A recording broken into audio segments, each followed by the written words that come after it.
இதுக்கு பேர் தான் ரிலே. இது ஒரு மெக்கானிக்கல் டிவைஸ்.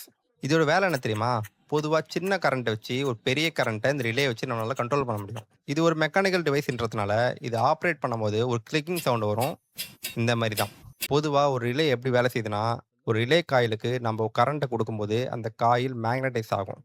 அது மேக்னடைஸ் ஆன உடனே, அது மேல இருக்கிற ட்ரிகர் ஆர்ம புல் பண்ணும். இதனால மெயின் சர்க்யூட் குளோஸ் ஆகி, அது கண்ட்ரோல் பண்ற அப்ளையன்ஸ இது ஆப்பரேட் பண்ண வைக்கும்.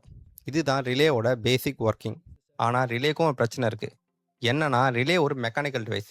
இது ஒரு குறிப்பிட்ட ஸ்பீடு மேல ஆப்பரேட் ஆக முடியாது. அது மீறியும் நம்ம அதிகமான கரண்ட் குடுத்தா, இந்த ரிலே புகைஞ்சு போயிடும். இத கண்ட்ரோல் பண்றதுக்கு தான் சயின்டிஸ்ட் ஒரு டிவைஸ உருவாக்குனாங்க. அதுக்கு பேர் தான் பைபோலார் ஜங்ஷன் டிரான்சிஸ்டர். அதாவது பிஜேடி. இதோட ஃபங்ஷனும் ரிலே மாரி தான். ஆனா ரிலே விட இது பல மடங்கு ஃபாஸ்ட்டா ஆப்பரேட் ஆகும். எந்த அளவுக்கு ஃபாஸ்ட்னா, இத பேஸ் பண்ணி தான் கம்ப்யூட்டர் ப்ராசஸரே ஒர்க் ஆகுது. நான் டிரான்சிஸ்டர் பத்தி ஆல்ரெடி ஒரு வீடியோ போட்டிருக்கேன். வேணும்னா இந்த லிங்க் யூஸ் பண்ணி ஓப்பன் பண்ணி பாருங்க.